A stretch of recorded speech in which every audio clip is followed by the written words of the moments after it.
So, okay, sometimes it's about then trying to explain to people why that's important, especially in an education setting. Temple Grandin, you may have heard about Temple Grandin. She is an autistic speaker. She'll speak very openly about her own experiences, and she's been highly influential in making sure that the kind of autistic world is understood and has been opened up. So visual thinking is a strength for autistic people, and that's why we need to use that, but it can also then be the first to become overwhelmed in that kind of visual auditory. So we've got to be very careful of what we're using and how often we're using it, what else is around them. So we talk about the likes of our environment really only having the kind of information presented on walls that needs to be presented on walls, so that then the channels are opened up for receiving the visual or the verbal support that is presented and is more accessible. I think the visual is helpful because even if you think about just now, once the words are out, they're gone, they're floating around somewhere, but the visual is a permanent, it's a concrete, it can be referred to, you can go back to that, so that can be very, very helpful. And sometimes it can look like young people aren't using the visuals, so you'll get sometimes staff saying, oh, they don't need them or they don't use them. I would always suggest that they absolutely are. You're just not necessarily tuning into that side glance or that look on the wall. They are using them all the time.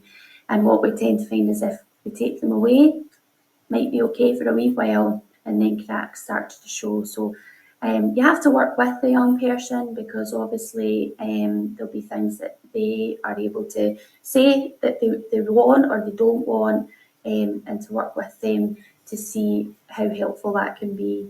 But I've just tried to list some of the reasons there about why they are important for that kind of the autistic mind, and how supportive they can be. I would be very careful with prompts, those kind of prompts that create dependency, so moving away from people to the environment is more transferable. So those visuals can do that. People, you can't necessarily do that. The visuals can always be there, but Craig might not always be there, but the visuals are. So that's where then you're supporting that independence and the transferring of the skills. Thank you. This is a huge one, and it's one that I really thought I really wanted to try and get in here tonight. So I've put links on the following slide that you'll have access to kind of follow up on some of these bits that I'm going to mention. Many of our pupils have significant difficulties identifying, regulating their emotions, and much of this is impacted obviously by their autism, and therefore then their lack of identity of self as well. Autistic young people are more susceptible to the likes of trauma and anxiety due to the autism features, such as like cognitive rigidity, communication difficulty, sensory reactivity, that kind of thing. So it's really important to remember that there needs to be a strong focus on understanding what causes our pupils to experience stress and deregulation. Just as Craig touched upon with the example of the chew, okay, we might need that to help us regulate, but what is behind some of that? And that's about digging deeper rather than just a little bit of that sticky plaster approach and maintaining the now, going deeper than that, because it does have a universal impact on our young people's ability to experience a successful education placement. We would do a kind of stress reduction and wellbeing plan for our young people when they come into us, and obviously that takes a long time to really understand the needs of that young person, but it will include things like their sensory needs, environmental considerations that's very important to that young person, communication support, what relaxation looks like, physical activity and how that can support stress, what their zones of learning look like, because that is different for every young person as well. So being able to kind of draw that information together to say that when these things are happening in this way, the stress is much lower and the young person is more able to take from the educational experience. And again, that will change. So that is a kind of document that needs to be constantly reviewed. And there can be lots of people that input into that as well, such as CAMS or OT, speech and language therapy. But I think it would be a useful thing, a holistic plan to have there. And where possible, if our young people can participate and have an input into that. We want all of our young people to feel safe and secure in their environment. That's the premise of this. So we work with our young people to develop relational responsibility and emotional regulation over time. So even though we know that it's impacted and it's difficult for our young people, we still have to support them to understand what they can do and develop that toolkit of coping strategies that are meaningful to them and that help them share the school environment. So there's a bit that we need to do on making sure that we're supporting stress and well-being, and then there's, once we're getting that right and there's bits in place for that, it's then also how we work with the young person to understand what they can do within that as well. And I mean, just looking at our population, for example, they're all on a different journey with that. And yet everything that we do has to be, has to recognise that. The PACE model you might have heard about through Daniel Hughes. PACE stands for playfulness, acceptance, curiosity and empathy, and they're the kind of 4 cornerstones to what we would call relational practice. Environment and relationships are your biggies. If we are getting them right, our young people are in good hands and have a much better chance at having a successful school experience. So it's about developing the understanding of what's going on for the young person underneath all of that. And as I said, I've not got time to kind of go into that tonight, but I've put a link on the next slide for you.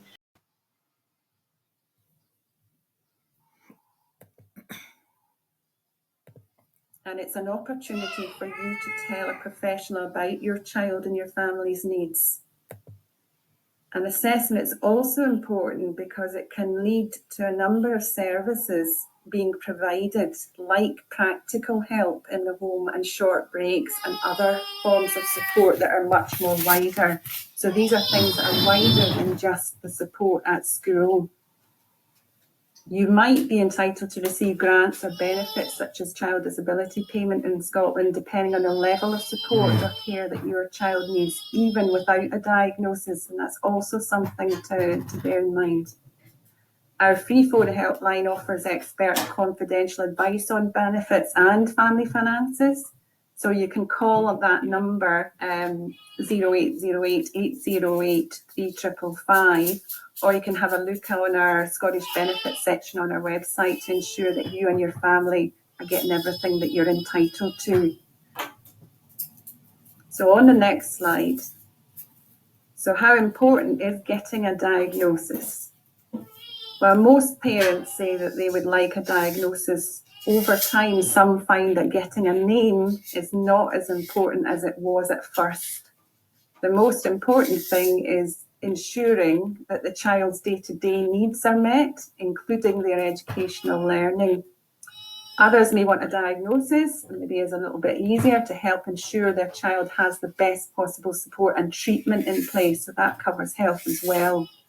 However, your child is entitled to support for their needs, whether they have a diagnosis or not. The support they receive should be based on their additional needs and not the name of the condition. On the next slide, we're talking about sort of new conditions that come up. Doctors are now able to diagnose more conditions than ever because of advances in medical knowledge. If it's suspected that the cause of your child's condition is genetic, then you may be referred to a genetic service. And there are 4 genetic services in Scotland based in Aberdeen, Edinburgh, Dundee and Glasgow. And you can ask your GP or paediatrician for a referral to a genetic centre if you think your child has a genetic condition. Genetic testing may be able to help diagnose your child's condition. However, testing may just be able to identify a change in your child's genetic makeup, and it may take longer to work out how this will affect your child and their learning going forward. On the next slide, we have details on SWAN. So if your child has an undiagnosed genetic condition, SWAN UK should be able to help you. SWAN is a support network providing information and support to families of children with undiagnosed genetic conditions. And they offer online forums, family fun days, support and information in hospital, at home and in your local communities. And it's run by the charity Genetic Alliance UK. So the details are on there, but you can actually email them direct if you're looking for some additional advice on that. So on the next slide. So where can you get national and local support from?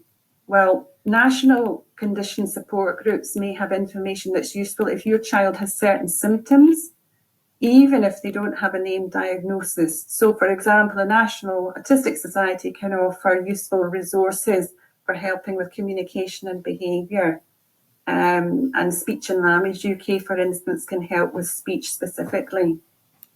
Local support groups are a valuable source of information, and they can also provide emotional and practical help.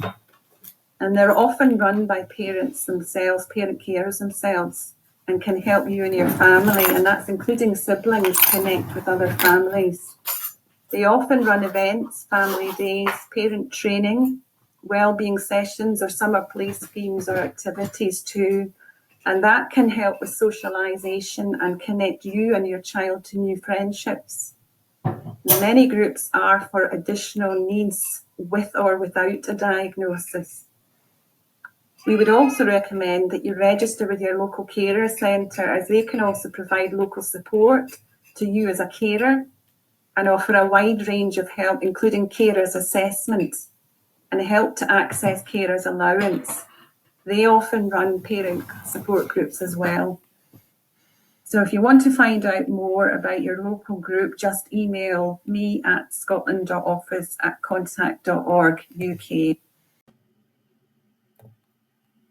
It's where partnership work can come in through its own, really, because all of you will already do things at home and in other contexts outside of school that work well for your child. You know your child well, and you'll have a lot that you can share with the school, help them figure out ways they can support the child. So it's not that you go in going, this is the exact thing that you need to do, but you can absolutely have a two-way dialogue of, well, we do this thing at home, and if we find that works really well, is that something that you can consider or try at school?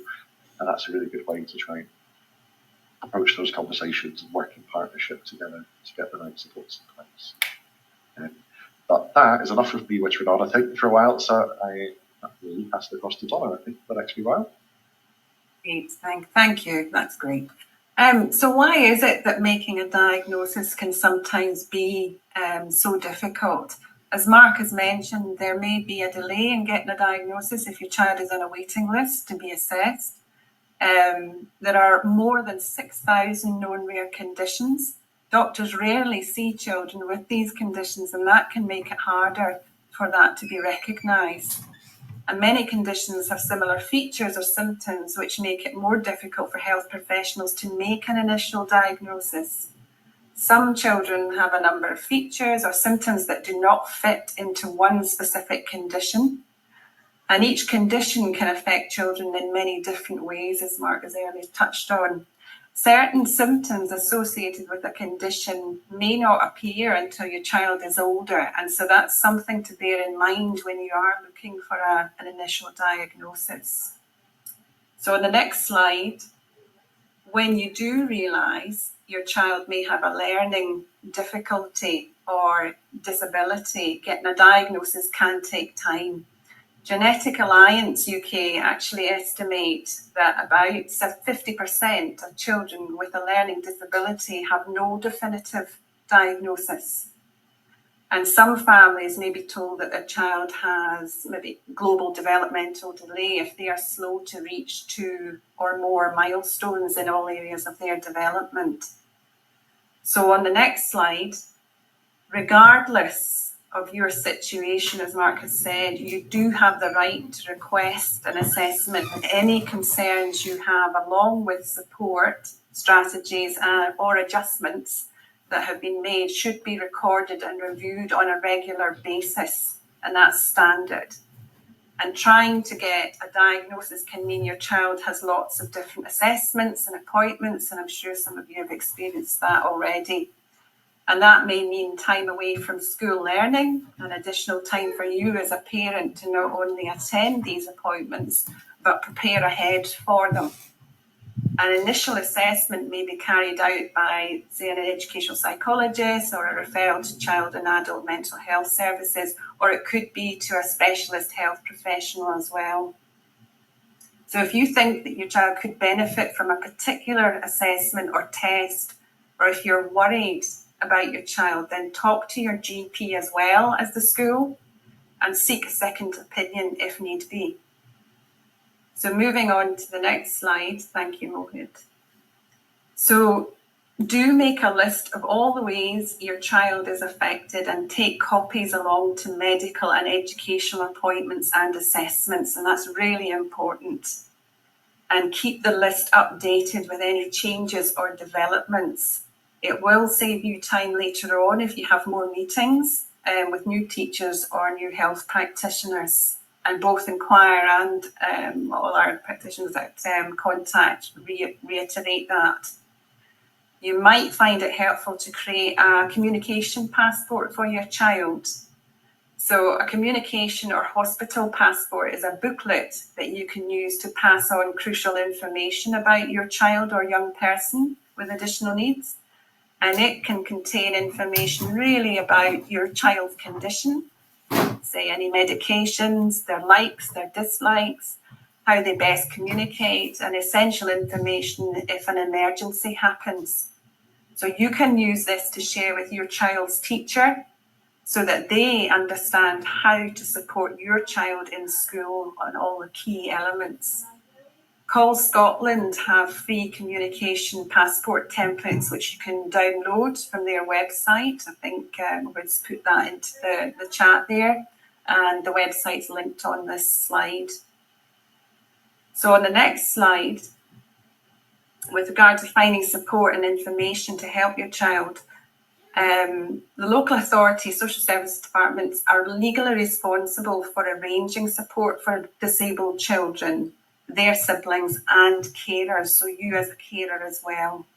So you're entitled to request a social services assessment of your child's needs and your needs as a parent carer, whether your child has a diagnosis or not. An assessment is really the start of the process to decide if services are needed. Well, about other routes to get assessments and diagnosis, because it's not always just needs to be through the school. There can be different ways that are more appropriate in different circumstances, but it's one of the options that's sometimes there and available. Next slide, please, Mohan. So that was kind of step one before, is trying to understand what things are going on for your child, what things are affecting their learning. The second part then is actually planning on how to try and then help them with those things and put that right support in place. Schools have a kind of ongoing responsibility to keep things under regular review. That can change. So if things are a little bit unsettled for your child and things are a bit tricky, it might be that you're in more regular contact and reviewing things a little bit more quickly, setting shorter term goals while trying to get things hopefully a bit more on track for them. If things are fairly settled and everyone's quite happy, it might be every term or every half year that we check in and just have a little review of how are things going, are we happy with where things are at. All children will have some level of personal learning planning, PLPs, it sometimes gets called, or ILPs. There's lots of different acronyms and things. But children that need extra or different support sometimes will have more formalised plans. They go by lots and lots of different names in different parts of Scotland. They don't even always get called the same things within the same local authorities. Some schools have their own names for them. So what we'd always say is the name of a plan matters a lot less than the content. Really, it's about having something in writing that sets out, these are the things that we know this child needs some extra help with, or these are the things affecting their learning. These are the ways we can try and help them with that, and these are the targets that they're working towards with that support. This is when we're next going to check back in and see how they've got on with that, whether we need to tweak or adjust anything with their support. So if you can get those kind of key things into a written plan, generally speaking, that's never a bad thing. It's quite good to add a bit of clarity and make sure everyone's working on the same page. And like I said, I wouldn't worry too much about what it's called because it does vary quite a bit.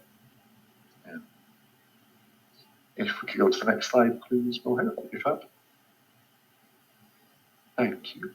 So similar to the never-ending list of reasons why a child might need support, what a child support could actually look like is similarly really, really broad. There's no one right way to help a child. And one child with a particular diagnosis might get a support or an intervention or a strategy that helps, works really, really well for them in school. And a child in a different class with this exact same diagnosis might get the same support, it just doesn't work for them for whatever reasons. So again, there is no one absolute right way to do it, but it's about tying different things. There's lots of examples here, so adjustments to the curriculum, having a timeout card, having a safe space or person, not a teacher or person in the school that the child knows they can go and have a chat to if they need it. Getting some time working in smaller groups with more focused kind of input from a teacher or a support assistant.